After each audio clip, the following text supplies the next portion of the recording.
You're listening to the Discussing the Resilient podcast, hosted by Aiden Smalley and William Reid, a competitive 40k podcast for the servants of Nurgle and the fallen 14th Legion. Tactics, meta-analysis, and all things Death Guard.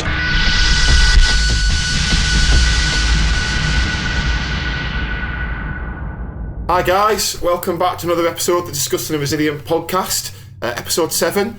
Obviously, you're joining us at a very exciting time. Well, not perhaps as exciting as we'd like, but 10th edition, obviously we're well into the previews, and Death Guard have had theirs yesterday at the time of recording, but it might be a couple of days ago by the time it's online.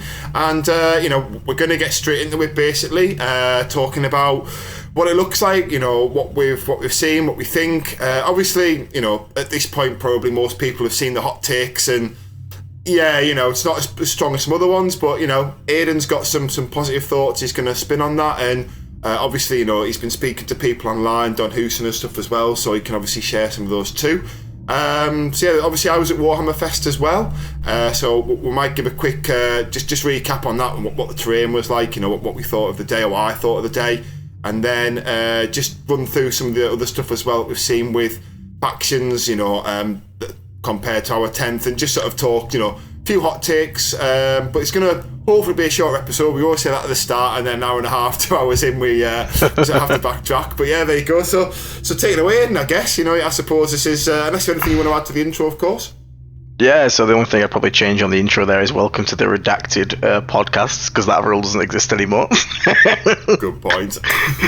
Welcome to the Something Should Be Here GW podcast. Oh, I hadn't even thought about that. Yeah, we're discussing it with the podcast. We might have to readdress our branding. Yeah, we'll touch on that one. We'll get to that. But yeah, no, I'm pretty much obviously seen our preview. It's been an interesting one. When I first read it, I was like ready to flip a table. Obviously slept on it now, had a bit more of a think about it, slightly got a more positive outlook on it, and obviously trying to be positive because I don't want to just sit here and rant.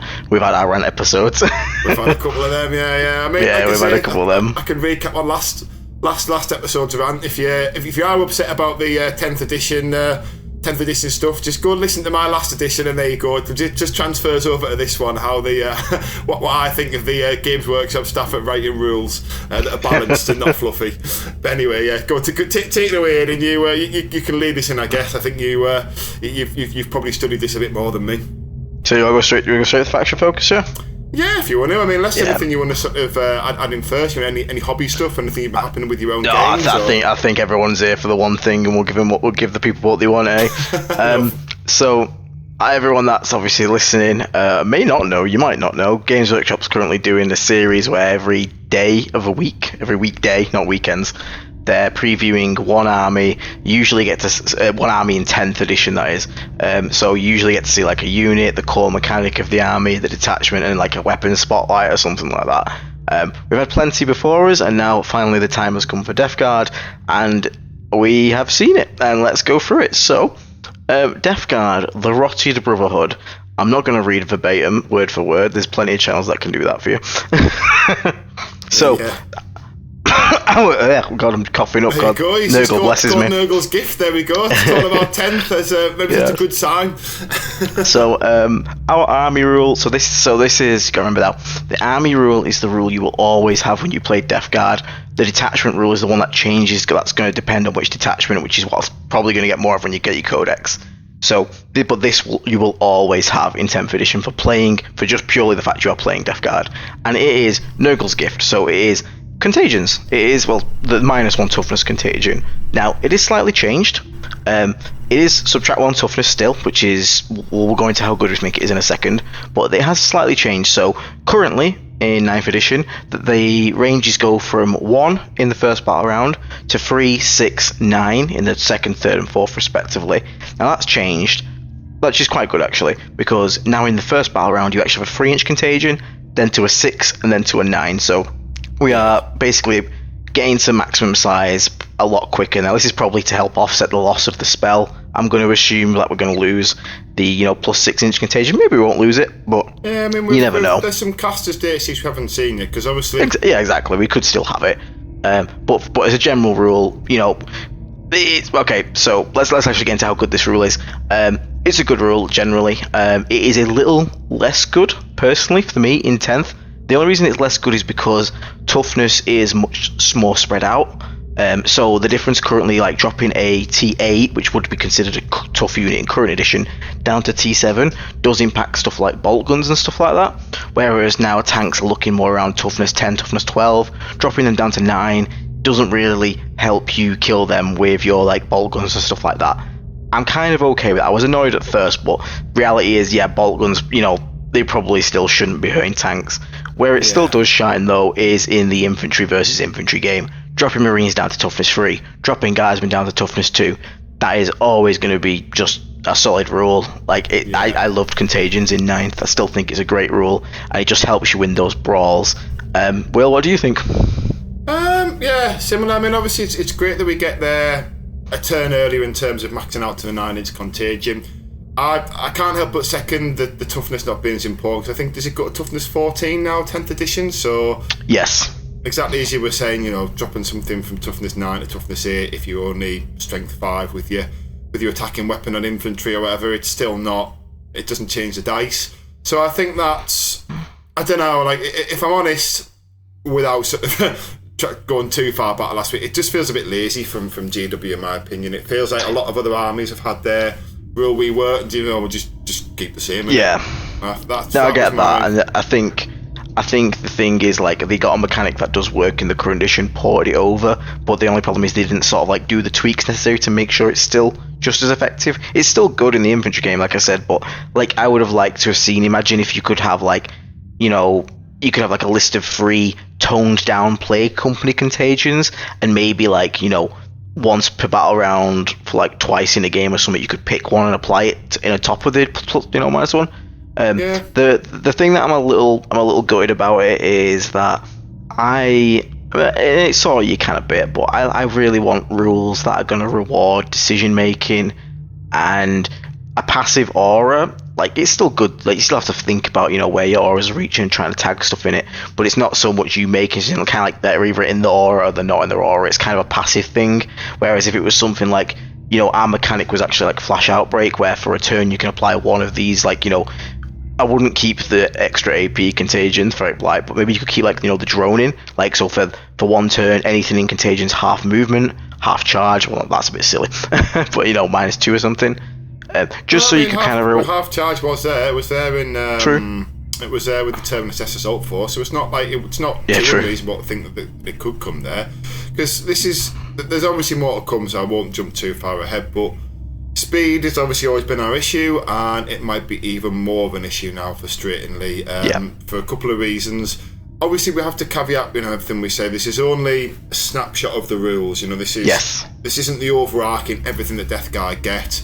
I mean, I mentioned to Aiden in the intro of this before we started recording, and one of the reasons that demons look so strong, I mean, it's a solid faction rule, don't get me wrong, we can touch on that afterwards, is because anyone who's seen Bedecor's datasheet knows what's Bedecor's defensive rule is and how it affects other units around him, knows how strong that is. But obviously that's on a datasheet. We haven't seen all our datasheets. We don't know what Morty's datasheet looks like. Maybe Morty's got a huge multiplier that makes that makes him, like an auto include.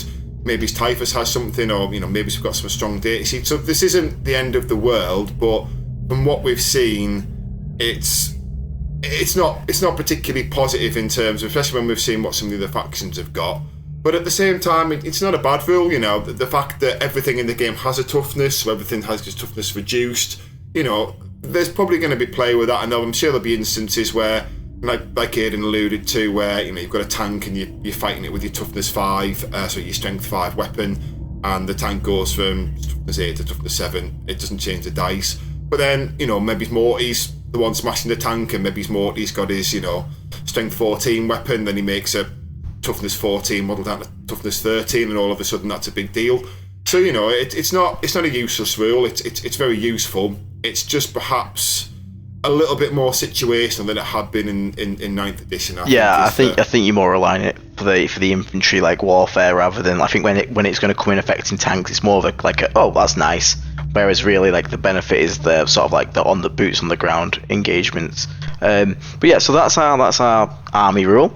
So the detachment we're going to get is known as the Spread the Sickness detachment. Sounds a bit weird. It's Plague Company, sorry, it's called our Plague Company. And the rule is called Spread the Sickness. So there we go, maybe we should become the Spread the Sickness podcast. That might be what we could change to. That's not bad. Yeah, there you go. So the rule for Spread the Sickness is basically if you control an objective marker at the end of your command phase, and a Death Guard unit from your army is within range of it, that objective marker is said to be infected, and remains under your control even if you have no models within range of it, aka sticky objectives, until your opponent controls it at the start or end of any turn. In addition, while the objective marker is infected and under your control, it has the Nurgle's Gift ability, so it has contagions on it. So it's sticky objectives that also put a contagion on it. So what do we think about this? So do you want to go first on this one, Will, or do you want me to go first? It's up to you. I mean, I think it's pretty good. I think the sticky the contagion is good. I'm not yes. sure on the contagion bit, I have to say, because I mean, because of the way that the sequencing works in the game, unless there's something's changed with the sequencing, generally if someone takes the objective, they then take it, and as soon as they take it, doesn't the switch the contagion off? So at that point it's not doing anything, so you have to leave your models there anyway. I mean, admittedly I understand it's the aura, and maybe you're getting something in range, maybe there's something else it stacks to, but I wasn't overwhelmed by that, if I'm honest. But what was your thought on it? So sticky objectives is obviously really good. There's been plenty of times where Death Guard are quite innately brawly, up close, and people really don't want to come close to us. So what they would often do is just shoot a unit off an objective and just be like, okay, well at least they don't control it. Whereas now, they have to come and put something on it, otherwise we're still going to control it. So that forces them to come towards us, which obviously then plays into our hands. So I actually think the sticky objective part is really nice of it. And a lot of people online are saying, oh yeah, but other factions have got sticky objectives. True, not wrong. However, they have it on what we've seen so far is troops units, where ours is on every single unit in the army. And that's quite powerful. That is honestly quite powerful. The contagion thing, like you said, I think it's very situational. Because, in Battle Round 3 onwards, it does mean it'll extend 6 inches outside of the 3 to control the objective. But it is a bit weird. It kind of just tags anyone that's near.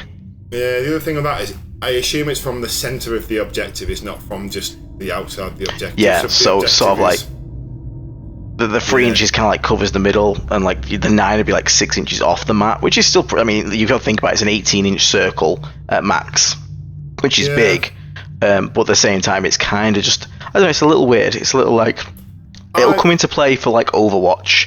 That'd be quite nice.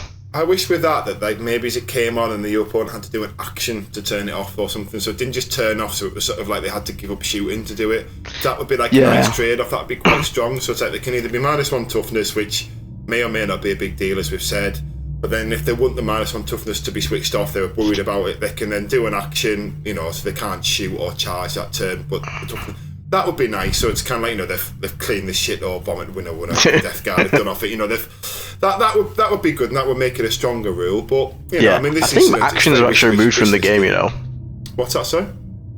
I think actions have been removed from the game. There's been no preview of actions at all, and there's no mention in the definitely not legitimate leaks document. Definitely not. So okay, I didn't realise that, and I assumed, because I assumed there was still going to be secondaries. I just don't. I don't think they're action based. Yeah, have the secondaries come out yet? Yeah, I don't know. We'll see. Yeah. But one thing I will say is the demon one, for example, which is also sticky objectives. But when you take it back, you have to take a battle shock test, which obviously then if you fail, then you can't take the objective off them.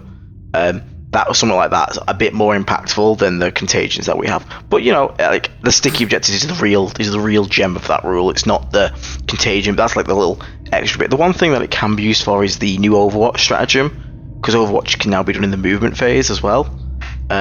So obviously someone comes along, parks next to the objective, maybe with the intention of charging onto it or something like that. You have a unit in line of sight, 24 inches away or something like that. They can then shoot them, potentially get the contagion bonus. It's niche. It is niche, so just focus on the fact it's sticky objectives, and that's where the real magic is. It's not terrible. It's the reality. It's not unusable. It's not this will never come up. But it's just it's very fluffy in terms of like, Yes. you know, fluff and narrative. It's, you know, it's exactly how you'd imagine Death Guard playing, but in terms of functionality and competitiveness, that's, I think, where it falls down a little bit in terms of what we've seen from other factions and how it sort of compares against them as what they've got. Yeah, the way I'm looking at this is just army-wide sticky objectives, and that's all. That's good enough for me. Like, again, I'd like something a bit more exciting, something that rewards a bit more, like, you know, generalmanship. Generalship? What's the word? Yeah, I think generalship is what it is, right? Yeah. But it is what it is, and it's still a solid rule. I'm not going to complain to having sticky objectives. It's nice. So then we'll move on to the next thing they previewed, which is our Blight Lord Terminators. Now this is where the salt rolleth. So Blight Lords, they have lost a point of movement. They're now movement 4. This isn't the first time they've been movement 4. They've been movement 4 in 8th edition, and they kind of sucked in 8th edition. Now, there was an additional caveat though in 8th edition that made them suck even harder, which is that the Cataphractic armor had a rule where you had to add half all advances, so the max you could move a turn is 7. Now that rule thankfully hasn't come back, so they are 4-inch move. They can advance the full d6 though, but in an army that already struggled mobility, a 4-inch move is pretty rough. I won't lie, that is not good. I'm sure you agree on that one, Will.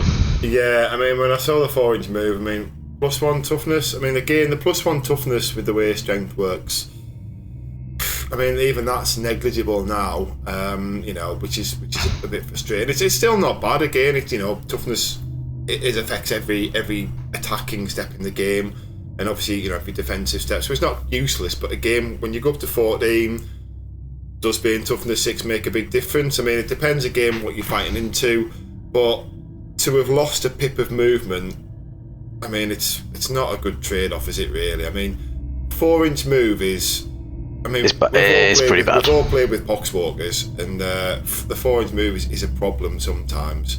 So I think there was other things about how the weapons have gone to only AP1. I know they're saying they're taking AP out the game, but loads of the weapons have been proven other factions are still AP3 and AP4. Yeah. The fact they've gone to AP1 again, I looked at that and I was a bit like, oh, come on, GW. Like, well, we'll come back to the weapons on it. Yeah, so I've just it's alright, it's no worries. So yeah, they have jumped up to toughness 6 from toughness 5. Does it matter as much? Because the other problem is, it looks like as in an army, we have completely lost Disgustingly Resilient, which was our -1 damage ability. Yeah. We also haven't got Feel No Pain. So as it stands, the only thing separating us from a loyalist is our extra pip of toughness. And -1 movement. And yes, and -1 or -2 in case of Terminators. The problem that I have with this, because this is the most negative I'm sort of going to be about this preview, is the Games Workshop sort of like, especially on the article, they made a big deal of how tough they are, and how they're much tougher than ever, and T6 seems nice, and it is in some regards, it's but the problem is, like we said, with strength is now much more scaled out. We've seen like strength 20 weapons at this point now, after the Knights today. It's not going to affect any of them. Strength 12 weapons, it's not, you know, still win you on 2s and stuff like that. Now, the only thing that's sort of like is okay about that is, you know, if something that big is shooting Terminator, yeah, it probably should kill it. You know, like a heavy laser destroyer is still a heavy laser destroyer. Yeah, I mean, this is it. You know, like a Titan shoots its fucking infernal panel, or flipping infernal panel. Yeah, you probably should die. Yeah, you should die. Do you know what I mean? It's not the end of the world. Like that these weapons kill things when they should do. In the same sense of, you know, when we see Morty stats, I would hope Morty Scythe, you know, every time it hits a Terminator, just chops a Terminator's head off. Yeah. You know, on the same sort of flip of that. But yeah, so the worry I have though is like the bits where it starts to matter is against stuff like power fists and heavy bolters and stuff like that. Because now, you know, this is the one thing that does bother me. The T6 should matter against like strength 5. Like heavy bolters are a perfect example. But when you actually do the maths, we are actually weaker against heavy bolters with T6 than we are with T5 -1 damage. So it kind of contradicts itself. Like the T6 is good. The one thing it's definitely better against is lasguns, but I'm not being funny. When you got a 2-up save, lasguns aren't really your problem. Yeah. The other thing that I think is a good point to highlight at this moment as well. At this moment, we don't know if an Next Bullet Advance is existing, and if a Next Bullet Advance is gone, that 4-inch move is. I mean, I just try not to swear, but it's fucking shit. Basically, like if you have to go and we've seen the barb gone. Or anything that can make you -2. If you've got 2-inch moving Terminators, I strongly suspect you're not going to see any Blight Lord Terminators. If I'm to be honest, unless there's some kind of warp time spell. So you can double move at some point or something like that. Looking at that data sheet, I don't. Unless they're like 15 points a model, I think they're probably going to be living on the shelf for a while. Is my honest opinion. So you're right. Losing the inexorable advance does suck, because we've seen like this week with the barb gaunts for Tyranids, the new little shooty artillery ones. They're -2 move if they hit a unit. They don't have to wound it or damage it. And if we aren't immune to stuff like that, yeah, a 2-inch mainly brawling based melee-ish units are kind of useless.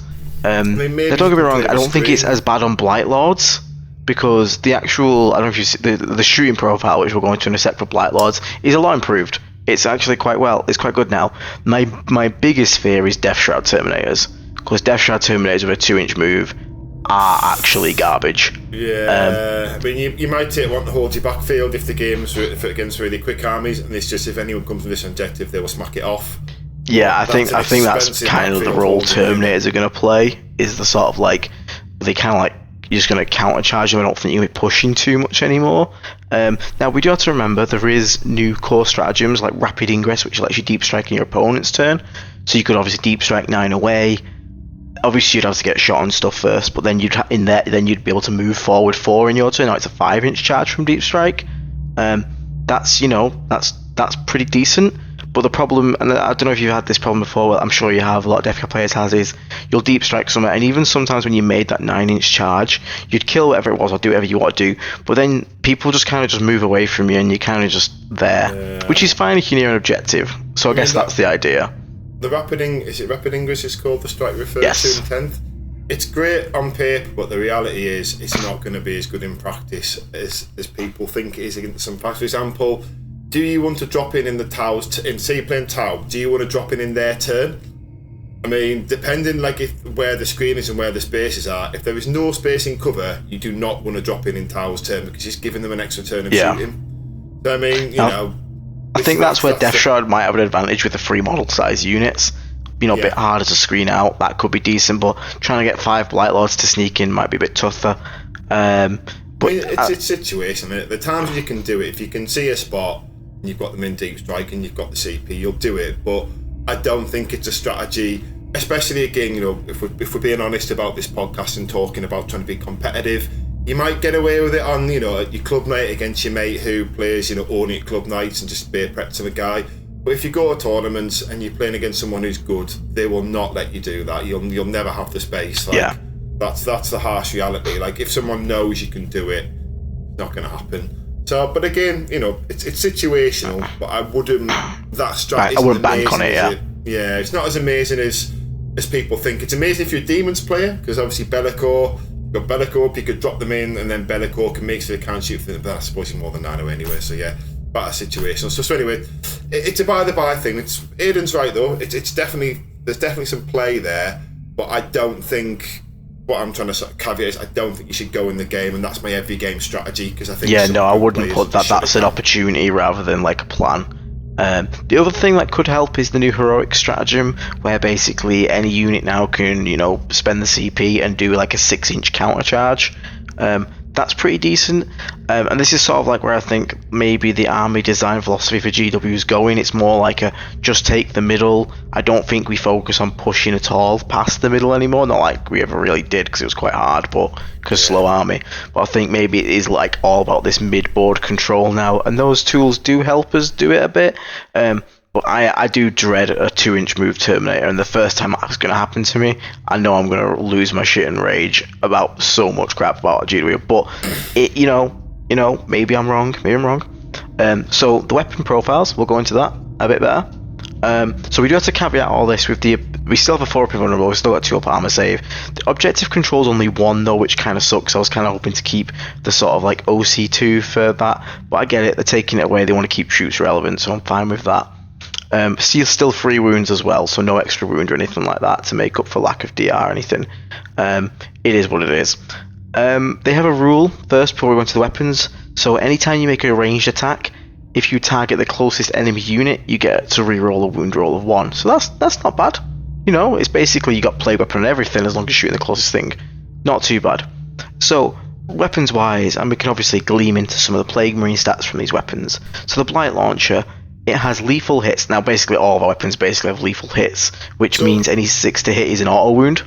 Yeah, but I was just going to say, just recap what a lethal hit is, but yeah, Yeah, so, you know, auto, I don't need to tell anyone, I played Votann as well, you know, auto wounds on 6s to hit, really good, especially if we can find some form of reroll somewhere. We're not sure yet, we'll have to see. Yeah, Morty, yeah. give us rerolls. But, you know, being able to even just bolt gun and hit a tank and wound it on a 6 to hit automatically, that's pretty good. You can't deny that. The it's plague bolters, finally, we got them, boys.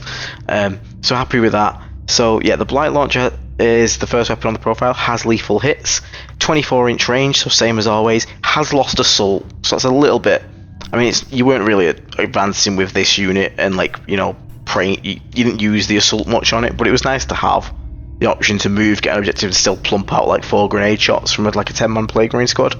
That's gone now. It is what it is. It's not the hugest, you know, deal in the world. Ballistic skill 3, yep, we're fine with that. We're Marines, of course. Strength 6, yep, still the same. AP's gone down to 1. I'm okay with that for the blight launcher. I'm fine with that. And 2 damage, so it's kept his 2 damage, which I was more worried about. So blight launcher, I still think solid weapon. Gotta say with the AP though, I would have liked to have seen us get more AP, because the problem in 9th was we didn't have enough AP. Going the later codexes that seem to just get AP for fun. And I thought GW might have sort of realised, well, we gave AP, because I know they're saying there's going to be less AP, but so many weapons have been previewed in these. I mean, admittedly, a lot of them like the massive anti-tank stuff, so maybe when we get to our, like, you know, entropy cannons and stuff, maybe that's where we'll get the big APs and stuff. But I thought we'd get more, to be honest. I thought we'd at least keep the same amount of AP and then bring us up to be sort of more killy to match other armies. Because it seems, again, you know, not to be too salty, it seems like they've took our resilience away and also they're kind of dumbing down our output at the same time whilst also making us slower. Unless the points are like really reflected in this, and you know, our Terminators are cheaper than a Loyalist Terminator because the toughness is valued at less than the movement or something, then maybe it'll balance out in the wash. But I do think GW I just don't know what they're thinking with Death Guard. I don't know, are they just focusing too much on the fluff, or I mean, again, it's just one. I do have a theory on this, which I'll go through at the end. I do think there is sort of like an explanation for it. I was talking to Ben before, and sort of like came to mind. But for now, I'm not too worried about the AP, to be honest, because I think we have seen a lot of AP on guns, but I think they have been previewing a lot of big guns. If we look at something more akin like the Votann preview, a lot of AP went down on that stuff, like all their main guns. Like, they still got 2 AP iron blasters, but they lost the damage instead. I'd rather lose the AP rather than the damage, because, you know, Blightland's still picking up a Marine now, at least, you know. I think it's going to be interesting. Plus, you got to bear in mind, the cover can't get you to a 2-up save anymore. Yeah, that's fair. So that's not too bad there. Obviously, it will still negate the AP, but it means, you know, 3-ups are still not bad. But I think a lot of weapons, like especially in the Skitarii book, a lot of weapons lost AP in that one.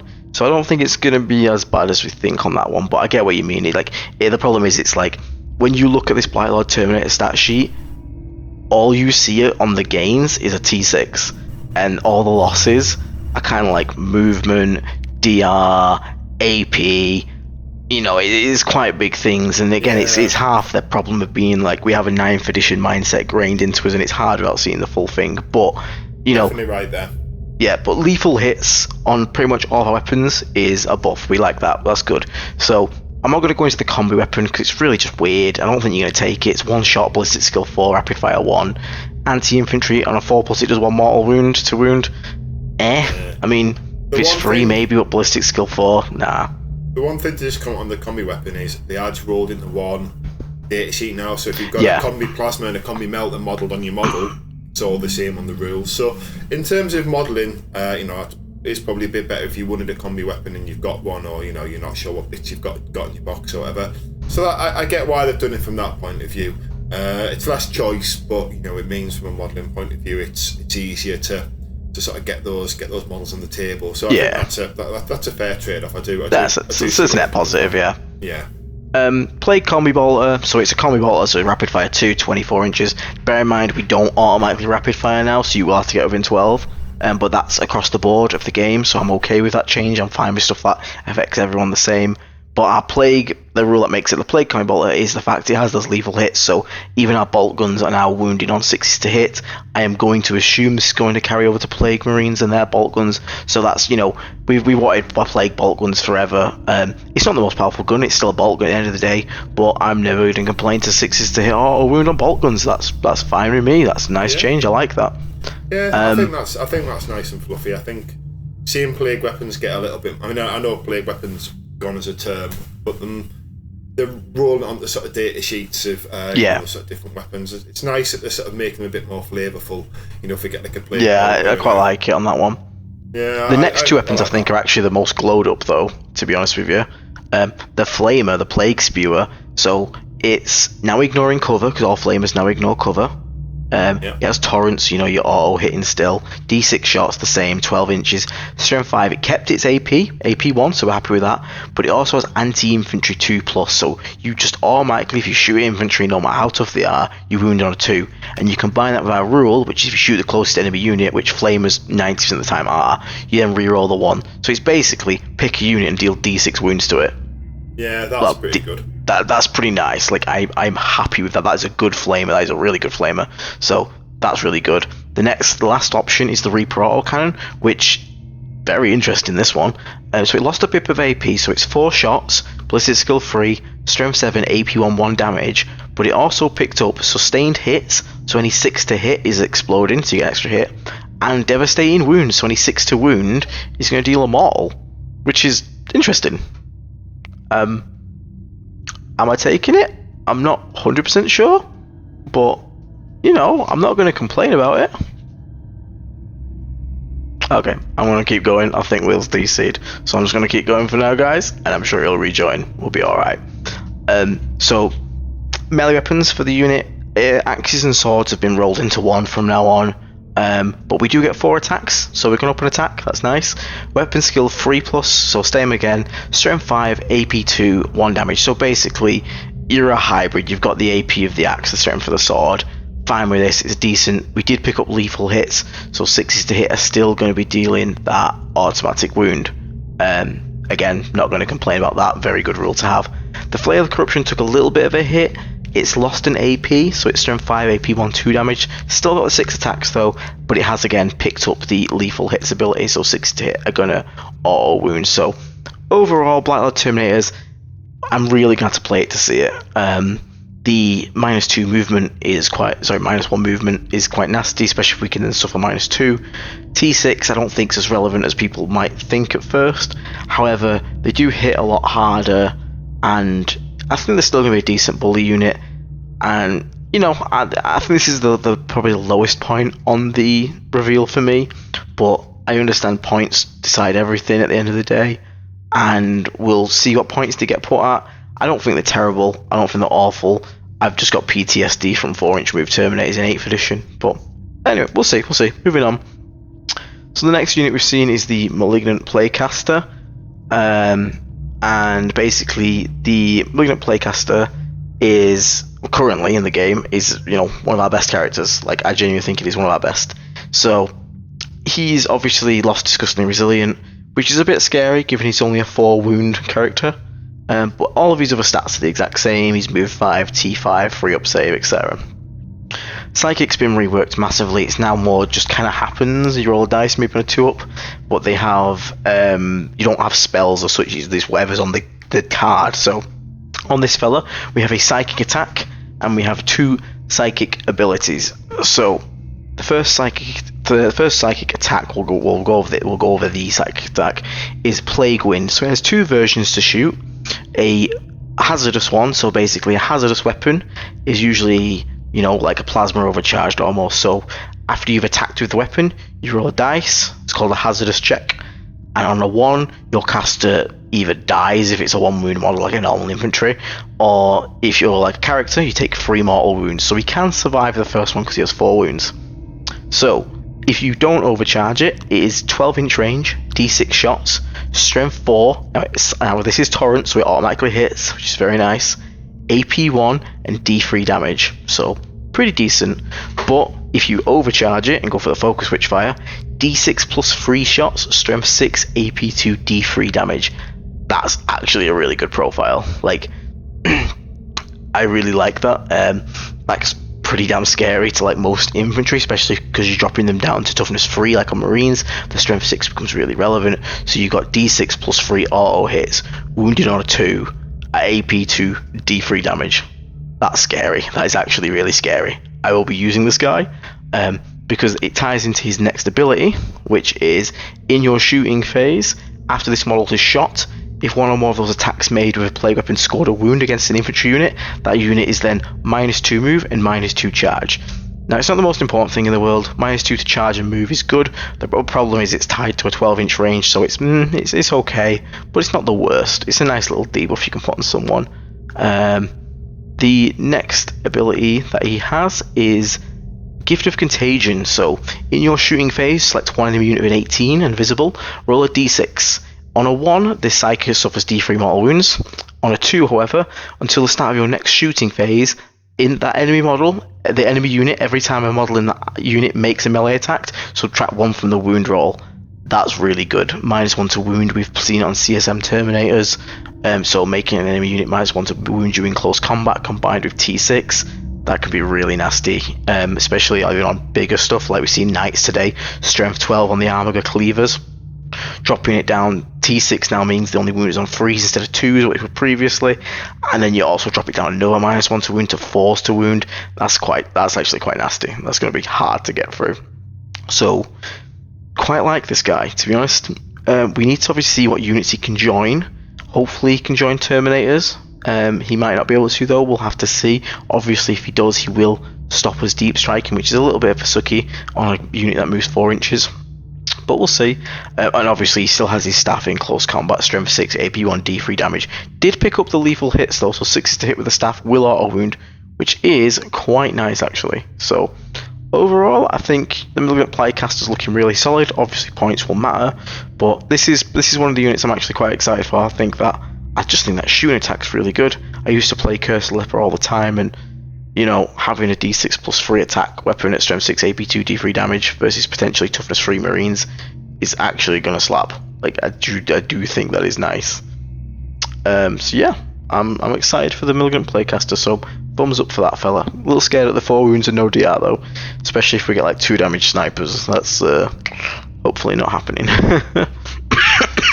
Oh god, sorry guys, I am slightly dying. I've had a cough the last 2 weeks and it's coming to the end, but I still have it a bit. So, weapon spotlight.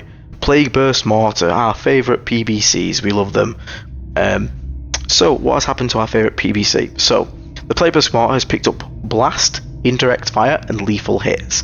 So, Blast has been reworked for the new edition. It is now +1 attack for every 5 models in the target unit. So, that's really good. Way better than current Blast, which is very all or nothing. So, Blast, nice. Indirect Fire is the same, however it's now -1 to your hit roll, not your ballistic skill. So basically, and they also get the benefit of cover, which means they don't get to stack that with the +1 save they get from outline of sight. So Indirect Fire is not as bad anymore. So happy with that, and obviously Indirect is just a good tool to have. It also picked up the Lethal Hits, so 6 is to hit auto wound. Again, that seems to be the going trend for plague weapons. Really happy about that. 6 to hit auto wound is just nice to have. Never going to complain. So it's 48-inch range. Nice. Still, D6 plus 3 attacks, and then you've got to remember Blast. If you shoot at least 5 models, +1 attack for every 5. So if you shoot a Guardsman with 10 models, it's D6 plus 5 shots, and even 5-man Marine squads, D6 plus 4 shots. Yeah, that's solid. I'm not going to complain. The D6 is so swingy at the moment. D6 plus 3 and the blast bonus is actually pretty crazy. So, really happy with that. Ballistic skill 3 still, so good. They haven't put our demon engines back to ballistic skill 4. Happy days. Strength 8. Now we have lost an AP down to AP 1, but you know, AP is going down around the board, so I can accept that. That's fine. And 2 damage, so kept the 2 damage. So really nice, really solid profile. Love the Plague Burst Mortar. Really wish I could have seen the entry cannons and stuff to get the full picture, but you know, I can't be too greedy. So it does have full comfort ability though.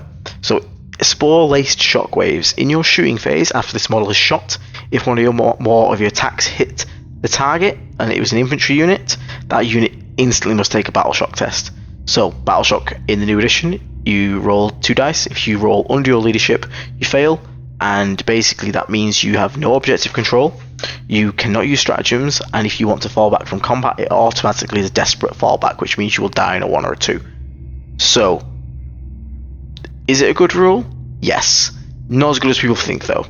So because of the timing of it, battle shock wears off in the start of the command phase, but you score primary at the end of the command phase. So people who think you can like Plague Burst Mortar a unit, battle shock it, and then they don't hold primary at home, doesn't quite work that way, I'm afraid. The way it does work, however, is the turning off stratagems is quite nice. So if you're expecting a unit to use a stratagem defensively, you can fire a mortar at it first, and you basically say you either use it now and react to this. But I need to check how this works. I don't know if you've activated a stratagem and then get a battle shock. I don't know if it turns it off or not. We'll have to see. But if it doesn't, then you can obviously shoot them with this, hit them, they can't use strats anymore, and now you're free to go to town. One thing it does stop the use of, however, is the interrupt stratagem. So effectively, you can almost put a fight last effect on someone, because you blast them with this, they can't interrupt, you can make the charge there, make another charge, fight first in both of them now, because they can't interrupt. So that's a really solid, nice unit on the top of an already good weapon profile. So I'm quite happy. That's a good one, you know. Stratagem Spotlight, Sanguous Flux. So let's have a breakdown. 1 second. Will's just having a quick message. Righty ho. He's on his way back. His internet has died. He's trying to come back. But I'll keep going for now. I'll obviously catch his opinion on it when he comes back. So Sanguinous Flux. So it's used in the fight phase for 1 command point. Target 1 Death Guard unit from your army that's not been selected to fight this phase. So the end of the phase, all melee weapons equipped by that unit have sustained hits 1, so exploding 6s. However, if your unit is within range of an infected objective marker you control, you get exploding hits 2. So it's an interesting one. Exploding attacks is always good. We don't mind exploding hits. Quite happy with that. Oh, is that Will? I think he's loaded into the call. Yeah, I'm back. Yeah, he's back. Don't worry, I kept it going, dude. I kept it going. So we are at the stratagem now. I will go back and get your opinion on the other 2, but we are onto this. We're talking about the stratagem. So, just mentioning basically that I think it's a decent stratagem. I don't think it's as good as people might think. I think it was so close to being an S tier stratagem. So I just went over the fact that it's exploding 6s and double exploding 6s if you're on an infected objective. The key problem I have with it is it's on an infective objective, and objectives only become infected if you've controlled them in your command phase. So you basically only gain exploding doubles on an objective that you've been already sat on for a turn, which is, you know, decent, but it's not like you can just charge onto an enemy. You can't use it offensively. I mean, you can for single exploding 6s, but not for 2. And the problem is, even if you charge and kill them, I need to check the rule in an uninfected. Give me a second. So let's say you've let's ability to army. Your command phase, yeah, so that's the problem. So if you charge, kill an enemy unit on a point, even though you've took that point won't be infected until your next command phase. So even if the opponent then counter charges your unit that's now on the objective, you still can't get double exploding 6s because it's not infected at that point. It's only infected once you've held it in your command phase. So I don't think it's as good as people think. People think it's, oh, if you're just on objective, double exploding 6s. It's not. Unfortunately, I think that's the one thing. If it was just on an objective marker, you get doubles explodes, that would have been maybe too much, but it would have also been really good. And I'd have been really happy with it. As it is though, single exploding sixes, solid. 1 CP, it's not the worst thing in the world you could spend your CP on. So yeah, what do you think of the strat wheel? It's alright. Like you say, it's pretty strong. It's situationally good. Yeah, I mean, I was quite impressed by it, to be fair. Like it was one of the better bits of the reveal, I guess, I suppose. Like, again, it depends on where we can play it. We need a unit where we can sort of like make the most use of it, I guess.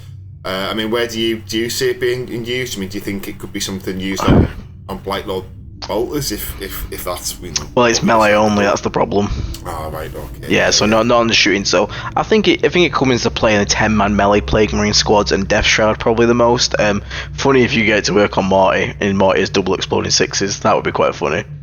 Yeah, it'd be good. I mean, it's one of these things that we need to sort of see more data sheets for that to sort of really to gauge its power.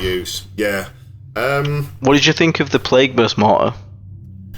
I wasn't that impressed, but I've seen people online saying that it looks alright. I like the fact it gets more shots. But yes, that is good. I'm saying that because in the current edition, the Strength 8, sometimes it comes in handy when you're shooting vehicles. You can see line of sight. Whereas I now definitely think it's lost its anti-tank uses. Yeah, but then at the same time, though, being able to clear infantry behind a wall, it is definitely improved with that job. So yeah.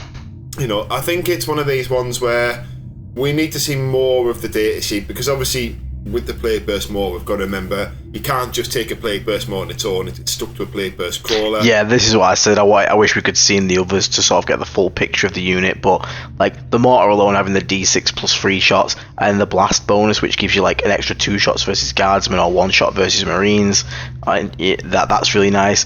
Indirect now isn't as nerfed because it's -1 to hit, not ballistic skill, and they don't get to add 1 to their save. They get the benefits of cover, so it doesn't stack with cover. It's not as bad. And obviously it still has 6 to hit auto wound, so that's nice. I think it's genuinely like a pretty good unit, and we both know having indirect is a good tool to have. Like the amount of times a unit will be hiding away on 1 wound or something, and then you draw an objective card that's like, kill a unit, and you're like, I'll just pick him up then. That's not bad. Have they not dropped the range on it as well? Has the range gone to 36? Or? Yeah, it's 48. No, it's still 48. We're still good. Oh, that's quite good then. Yeah, I wasn't sure off the top of my head, because I know one of the guns have got 36. It's out of line of sight with different preview. Yeah.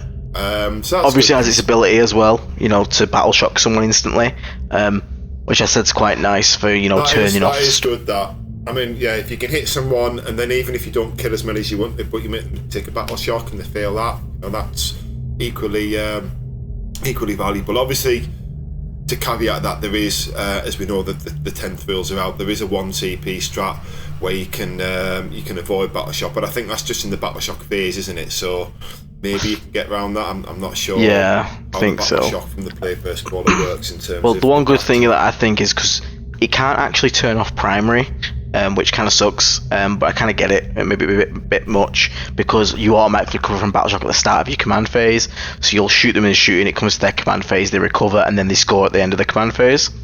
But what it does do is it turns you off stratagems, which means effectively you've just put a Foul Blight Spawn Fight Last on a Plague Burst Mortar, because you can shoot a unit, hit it, and now it can't use the interrupt strat. That's really good, yeah. So, I mean, that's another thing as well. You mentioned the Foul Blight Spawn there. It's a big assumption to assume he's going to still be there. I'm curious to know what he does now. Because we know Fight Last has been removed from the game. Well, this is it. I mean, technically, he obviously has the Fight Last on his data sheet, but the relic isn't technically a Fight Last. Yeah, exactly. But we know charge bonuses in the game. There's literally a thing that defines charge bonus now. So he could still have the aura of turn off charge bonus, in which case if he does, that's still a good unit, that's still nice. I actually have a suspicion, and this is a suspicion based on, because obviously I've played a bit of Age of Sigmar as well.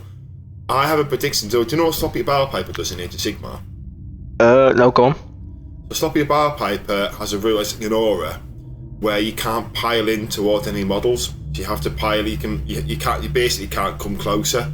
So I think it might work where, because obviously the engagement's quite harsh now, isn't it, in the 10th book? And again, we'll talk about it in another episode, but I have a curious suspicion that the Foul Blight Spawn might do something similar, where when enemy units charge, say say they're strung out and they just make the charge, so one model's in engagement range. Yeah. I wonder if the Foul Blight Spawn's going to give out an aura, so none of the other unit can fight, because you can sort of, that's the Age of Sigmar thing that Nurgle do. You sort of make it so it's really hard to get in, and you sort of exploit the fact that units can't fight with as many models as they can. So you're basically kind of like stripping away the piling. Yeah, pretty much. Oh, that would be good. Yeah, I just have a sneaky suspicion, just if they're taking out Fight Last, because again, you know, if they're going down the fluff route, it's a similar sort of, I don't know, it might work. Unless that's a game, just pure suspicion or, you know, a pure prediction, but I do wonder if that's going to be a thing. What did you think about the Plaguecaster? I think the Plaguecaster looks alright. He's got 3 spells, hasn't he? One's the damage one, which looks okay. Yeah, he's got the shooting attack I think it looks really good. D6 plus 3 shots, all hitting, strength 6, AP 2, D3 damage. Shooting at Marines, obviously because of contagion range. You wounded him on 2s, mate. It's like he's basically just here, take D6 plus 3 wounds at AP 2, D3 damage. Like, that's just nice. We've also got the -2 move spell, don't we? Is it -2? Yeah, so anything move? tagged by that spell gets that, which is a bit weird because it's tied to a 12-inch range, so it's not as useful as some might think. But you know, I'm not going to complain. It stops units from getting away from us, so I suppose, if you're playing against. But then some of the armies that are faster than us, like Harlequins, are so much faster that 2 inches they're still getting away quite comfortably a lot of times. Yeah, I think the other spell is the money maker, really, giving a unit -1 to wound in close combat. That is, I mean, the fact he has 3, so you can kind of situationally move him around and sort of have him a bit of a toolbox. I think that adds a lot of value to his data sheet, because I was a bit worried it was something like Age of Sigmar. Again, I have to keep talking about Age of Sigmar, but some of the casters, you can choose one spell, but they've got one fixed on the data sheet. Yeah. I wondered if it was going to be like, Typhus has this one spell, Morty has this one spell, and the Malignant Plaguecaster has this one spell, and the Source has this one spell. I thought it might be like that, but the fact you've got 3 and you can pick and choose, and you know, I like the fact that there's some. Yeah, you can use them all if you want. Yeah. Oh, can you use them all at once? Yeah, you can use them all. Oh, I thought you had to just sort of pick one. No, you can use anything you want. So you can flame a unit, give it -2 to charge and advance after flaming it, and then also drop a -1 to wound on it in close combat. Nice. How many wounds does he have? Have you got the data? Only 4, which is slightly worrying with no DR. If damage to snipers exist like eliminators, I'm a little scared. Because this is the thing I was going to say. Did you caveat how the basically how perils work? Yes. So yeah, if you roll a 1 on the hazard test, you take 3 mortal wounds. Yeah, it's the fact that it's just flat 3 is the problem, isn't it? No, it means it can't one-shot him though. So you will at least get to cast it once, because you don't make a dice roll for every shot. It's just after you've shot, you make 1 hazard test. Yeah, that's fair. You can guarantee live 1, but yeah, it's a bit scary because you always know you're gonna roll the fucking 1. Yeah, I mean, this is the thing, isn't it? I mean, I suppose it's perils have always been there, and I think you can re-roll the hazard test as well for a CP. Yes, you can. Yeah, you actually can.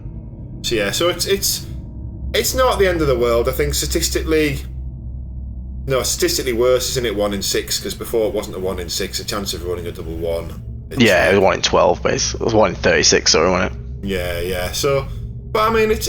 I think he's all right. I mean, it gives us a little glimpse of what a Plague Marine stat line is going to look like as well as the other sort of the other thing there, because obviously you still got I can't get any words out today.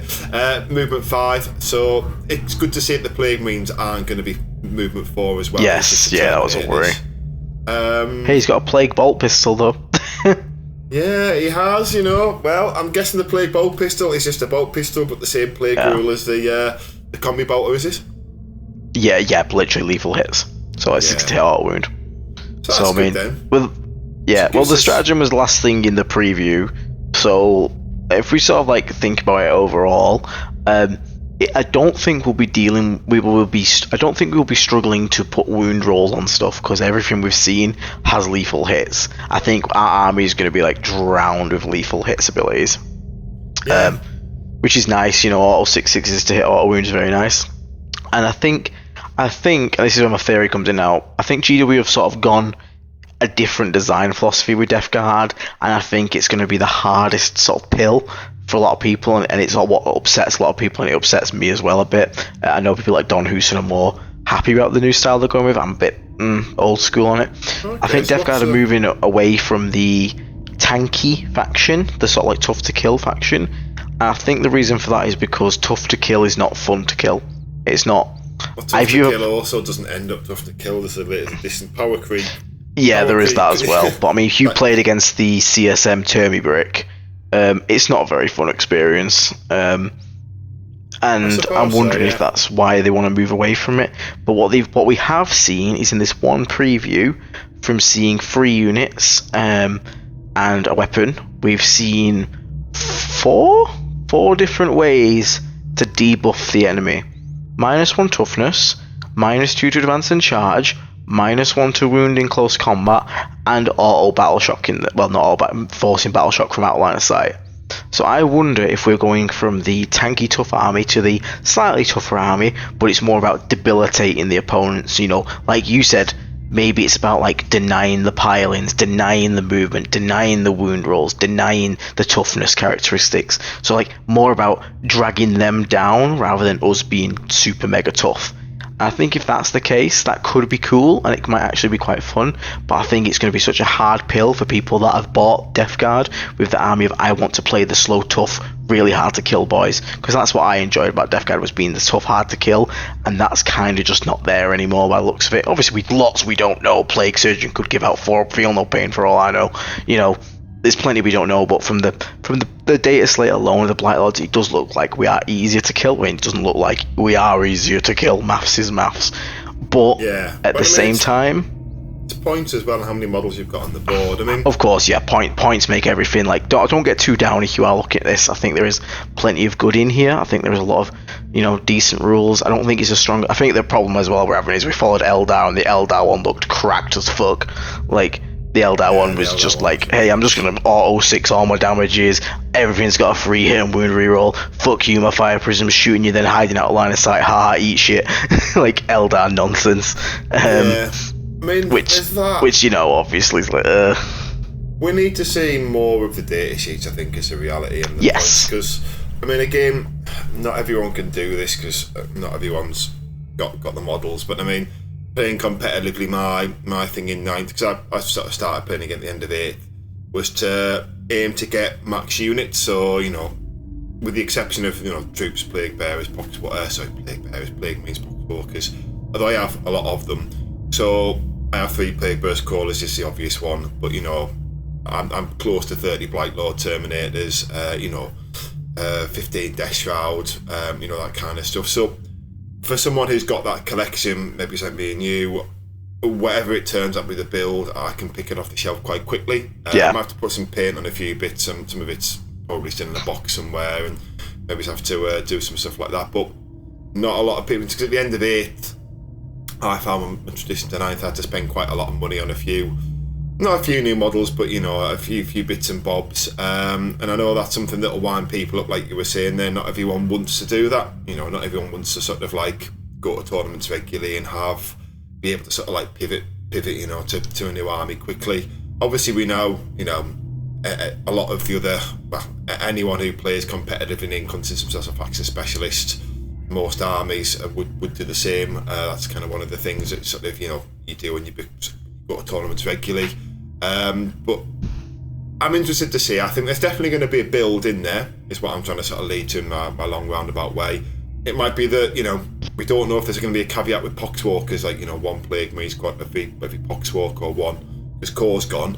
So it might be that the build is 3 Plague Burst Crawlers and 200 Poxwalkers and one caster or character. I mean, that might be not the most fun build, and it might be one of these things that, like you were saying, people want to play Death Guard a certain way, it puts them off. But I think we also could be wrong, and it's 30 Blight Lords, 9 Death Shroud, all the Terminators. We don't know, and this is the thing. Everyone needs to like. It could be demon engines. It could be that. Demon it engines could be. hold objectives. It could be that you literally just take, because obviously 8th edition had those builds for a bit. It could just be all the demon engines and Mortarion, and that's it. Yeah, and this is the thing. Like, until we get more of the full picture, like, we're not going to have a good outlook, and anything we say has to be taken with massive grains of salt. We're just reacting here to what we've seen so far. There could be other combinations that make other stuff better, like there could be a strat that literally is for a turn the unit gets a 5-up feel no pain. If it already has feel no pain, it gets a 4-up feel no pain, and then suddenly you're looking at a Blake Surgeon in some Terminators and you're like, oh okay, that's now pretty nutty. Like, there's plenty we don't know. So what we'll say is, like, don't get too down high. I was very down when I first read it. I was like full on rage mode. I was like really unhappy with it. Slept on it, kind of thought about it a bit more, kind of coming to terms with it. I think, end of the day, we've played Death Guard in the worst state they've been in. Bit like pre-armoric attempts, the end of 8th before the supplement came, they were worse than what they had. No, that's what I mean. So, but that was depressing when Iron Hands had their first one wound models. But that's what I mean. Though, like, we've played them at their worst, and we still played them. And worst case scenario, we end up end of the pile again, but everyone already thinks we're bottom of the pile. So what difference does it fucking make? Yeah. But hopefully we're not, and I don't think we will be. I think we'll have play. I think we'll have builds. I just think we've kind of got new edition, new book, new rules. You might require a complete different approach to it all. But yeah, I am still excited. I am genuinely still excited. Like, there's going to be a lot of builds. There's one thing I was going to say. I said I'd talk about Warhammer Fest, and I might do quickly right at the end. But I think before we do that, because we thought we were going to talk about some of the factions, but I think we've linked that into what Eldar being OP. We probably need to do another episode where we just talk about some of the 10 stuff. But what was probably quite good to do now, to finish on some positives after this, is just to highlight a few of the things that have come from the core rules that we think do benefit Death Guard. For example, the towering keyword is now the equivalent of being 18 wounds or above. Now, we don't know if Morty's going to have the towering keyword, but Bellicourt doesn't, and I don't think Angron does. Angron doesn't either. So It looks likely that Morty can hide behind obscuring terrain, even if his wings are poking over the top, which that could be massive if Morty's got some kind of like Bellicourt kind of aura or massive force multiplier. So there are positives there. That's one thing we can take straight away. Another positive is devastating wounds, which I know is going to sound really awkward. Like, what? How is that good for us? But devastating wounds are very powerful, and is mortal wounds, which we don't like. However, you have to bear in mind, current game, it's very easy to look at a unit and just know you can put like 8 mortals on it. Like, you just go, oh, this strats here says every 4 up does a mortal wound. I've got 550 shots. We're definitely doing 8 mortal wounds. Let's go delete those Death Shroud. Yeah. Devastating wounds requires those 6s to wound most of the time. So even if they could spike and just delete them, but it's not something they can rely on like they can right now. If you want to go smite something to death in the current edition, you just can. You can. You're gonna do it. Whereas the change to how devastating wounds works, needing the 6s to roll, they could come around the corner to do that to you and just deadpan the roll and get nothing. That's slightly a good change to us. Cover also seems a lot more easier to get. Now, obviously, it can't take you to a 2-up, but it can still ignore AP. Terminator's getting easier cover. Happy with that. You can take Terminators back to 2-up though, can't it? So if you start on a 2-up, if you start on a 2-up, but you can't go from 3 to 2, is there? Yeah, you can't go from a 2-up to a 1-up, even though you can, because you're not technically going to want to be just ignoring 1 AP, if that makes sense. Yeah. It's a little confusing, but yeah, it does work. I honestly think there's, I think it'll be okay. Like, objective control, people not being able to goon you as hard with like fight last and stuff like that being gone could be quite nice for us.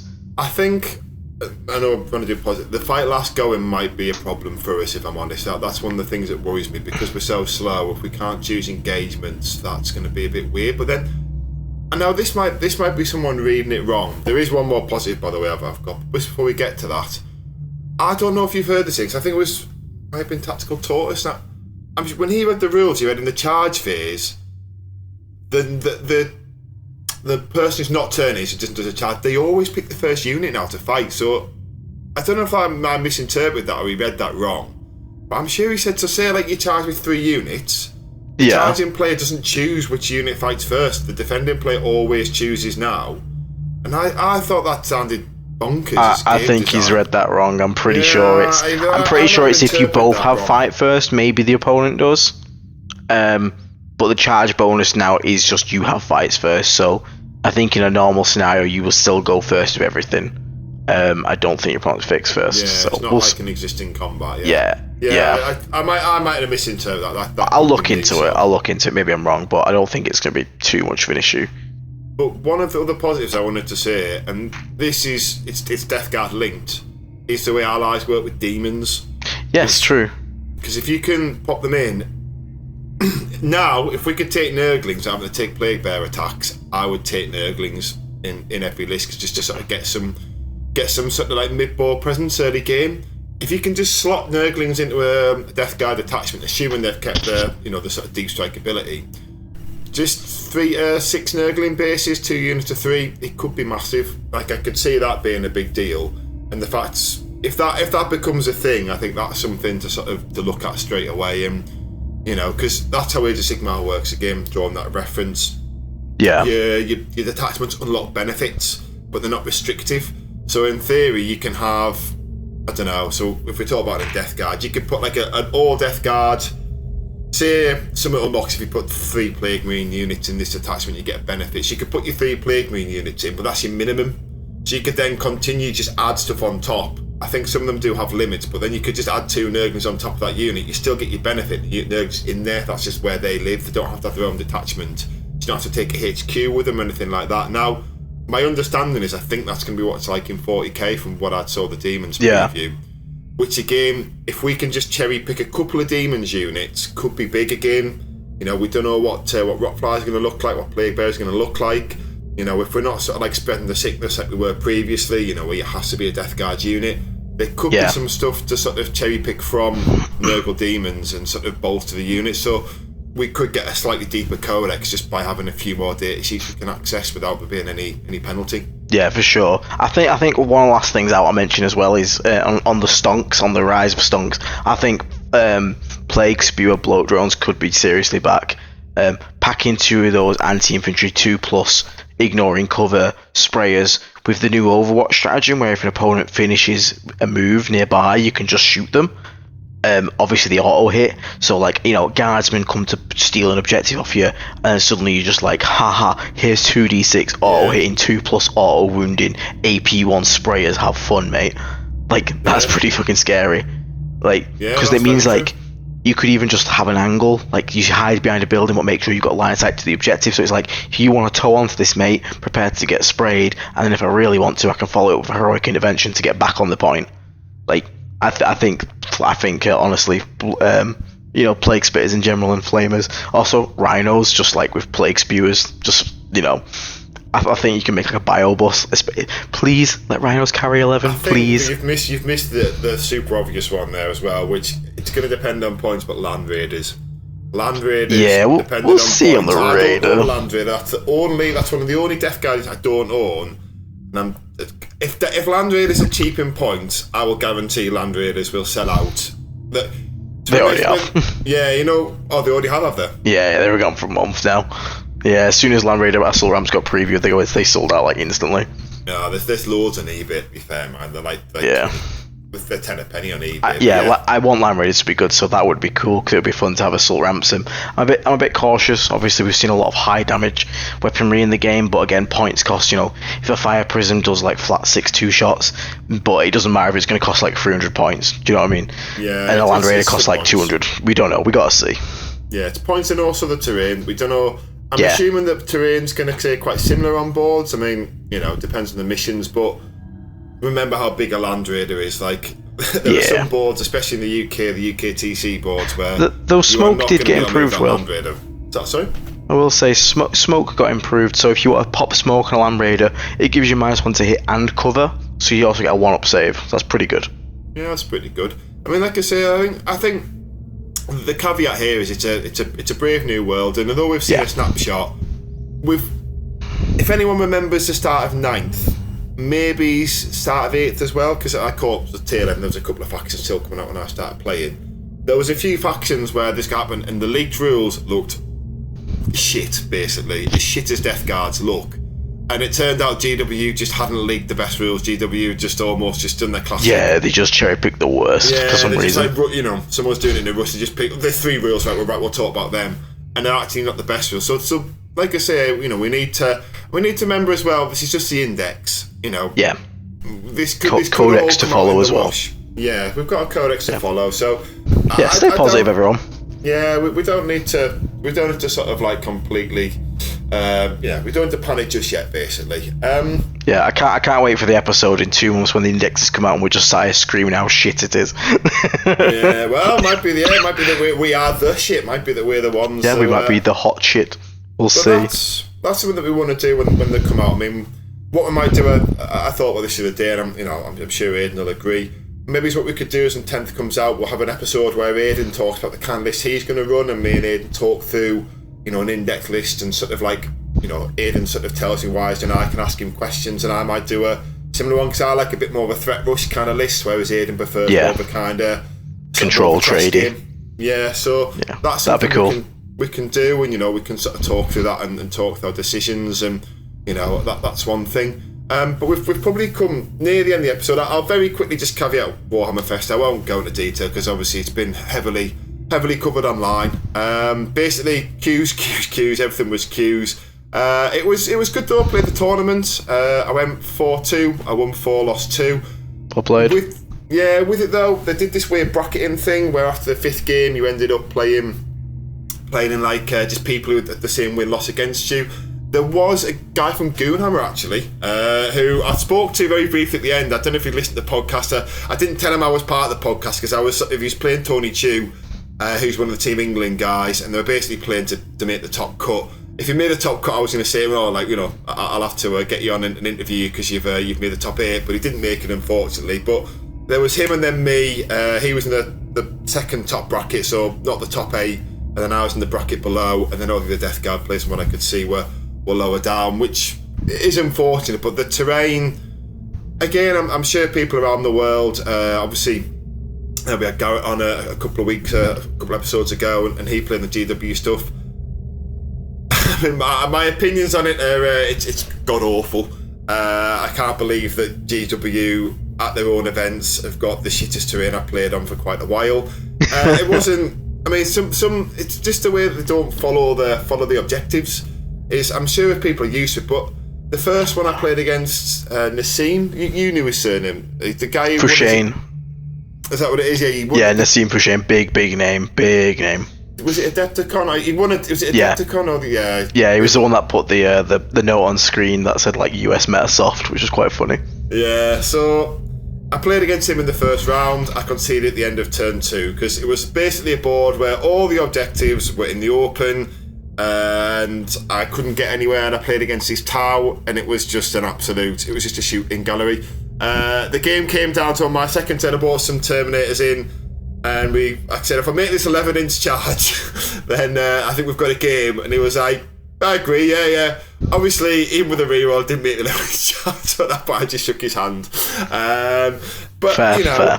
So yeah, that was one of the worst games I thought he ever played. Not because he was a great opponent, by the way, but the terrain it's just one of those, was so bad. But then there was other ones where it benefited me loads because it basically was no line of sight across the middle, and I could just sort of like creep on gun lines, and they could see me when I was charging them. Like, GW, just sort your terrain out. I know they won't listen to this, but Jesus Christ, like, it's your game. You make this game. Make better terrain for your own game. Like, just Jesus Christ. Please, UW, before we get into Russian state TV and animals dying in the sea again. I mean, that's what I want to say. I just don't know why they haven't done like a GW style tournament box, that they could sell themselves and it's this amount, but you get in and they do all their own maps for it. I mean, anyone who's playing the UK and's got the UK TC, or I eventually use the Glasshammer stuff where it follows, but the terrain follows to match where the objectives are, so it's kind of like it's tactical. Whereas they just have 3 layouts that were very random and didn't. I mean, basically, maybe we're just not used to it in the UK, but there was a lot of complaints. Like there's a lot of people not very happy, basically. But there was also a thing where a few of the top table guys that we sort of had a quick chat with, they bought 2 or 3 armies in the car, and then they'd send one of the guys from their club in to sort of take some pictures and send it back the car, and they'd pick the army best for the tables and stuff. So it did get exploited as well. Yeah, I know, yeah. So if you really want to win, that's what you've got to do. But moving on from that, though, it was a really good tournament. I played some great people, and obviously with the GW stuff, there was a nice convention side. So sort of Kerry Little and a couple of her crew from Newcastle, spoke to them. It was a really nice day. I don't know if it justified the expensive ticket cost, I have to say. I think £90 for what it was, especially, with the way the tournament worked. I don't know. I had a question mark over that, but it was still, it was all right for the people who don't live in the UK. Maybe don't travel over. Do not do it. It's probably not worth flying over if we're honest. And if you don't live local, maybe think how far you want to travel, because the issue with it was, this was the big complaint or the big criticism that everyone seemed to have. Once you're inside, you could walk around the place in about 10 minutes and you'd see everything, unless you wanted to get in a queue and go off 10th edition or do this. And then the queues were like 3-4 hours. So you either did it in like 10-15 minutes and that was you done, or you spent a full day there, but in queues. Most of it was spent in queues. So I guess it wasn't the best, but it also wasn't the worst. It was still nice to have a day of Warhammer. So yeah, not to keep being salty and rant about this stuff, but I know obviously a lot of people have done it, and being there, it was nice to sort of share that with the community. Because obviously, we did speak to a lot of people there, and there was one of the things I must say, there were some incredible models, and not even in the Golden Demon stuff, because obviously it was Warhammer Fest, a lot of people had travelled, and obviously there was a lot of the sort of maybe more hobby focused guys playing the tournaments. And one thing that seemed beating me early was good. I got to go around with the tables, and my God, some people, your hobby guys, round of applause for yourself. I mean, some of the stuff I saw, even the Age of Sigmar stuff, I look on those tables, and just some beautifully painted models, great conversions. So a great and clean one that was standing on a resin base, and underneath him they made a little diorama as if it was what was happening, and because he was standing on ice. Yeah. Another great and clean one where he was summoning a spell, and it was had this cotton wool thing, but he made it look like it was spiraling from his finger. Really good stuff. And obviously Golden Demon again, Death Guard model in there. I think took the single miniatures as well, which was quite cool too. But yeah, that was Warhammer Fest in a nutshell, really. I mean, I know everyone else has covered it really, because I was there trying to get my get my own opinion in. but I mean, I think hopefully the recordings worked, and obviously I was dropped for a bit. I had some internet connections. Hopefully it's still a smooth recording, and like I say, the next episode will probably be, what do you reckon? Anything before 10th drops? Might try and get one more in. Yeah, I think we'll sort of do an overall of every faction. Maybe we'll make it. We'll do a tier list. We'll do a faction preview tier list. Yeah, it'll be fun. It won't be accurate because we're missing so much information, but it'll be fun and everyone can join in. Yeah, let's do that. And nothing gets the community worked up more than a tier list. We'll do that, and then we can obviously caveat some more of the core rules that have come out as well. Yeah, and just talk about that. And you never know, we might. I suspect the indexes might come out before the for the date, but I mean, I think that's the episode done. Hopefully, yep. we've covered everything. We've ticked all the boxes. Yep. And, Sky isn't falling, guys. We'll be all right. Don't worry. Hang in there. A little bit longer now, and we'll see the full picture. Yeah, fingers crossed. Like you say, we don't know. Once we've seen all the data sheets, maybe we might even be the S tier faction. Who knows? But yeah, there we go. Silence there, Aiden. Aiden's not optimistic about that. I'll stay quiet on that one. I'm optimistic, not that optimistic. It's just a stand for shit. But yeah. But yeah, for now, that's been the redacted podcast, because that rule doesn't exist anymore. Yeah. Spread the Sickness podcast. There we go. Might change the name for 10th. So, we'll discuss that off air. Yeah, maybe a rebrand, yeah. Well, in fact, Will, you know what? Title this on YouTube. Just title it don't put the Discussing podcast, put the Redacted podcast, episode 8. And I'll give you an actual title this time. People want some titles. So obviously we'll just put Faction Focus Review. Yeah, I think that's a good shout as well, especially because I'm sure there's lots of people want to have a listen to this. Anyway, we're getting to editorial talk now. So, yeah, get out of here, you lot. Go enjoy your day. Go enjoy the sun. Go cry at the next preview for your second army that's been nerfed to shit. Thanks for listening, guys. Anyway, have a good... Catch you later, guys.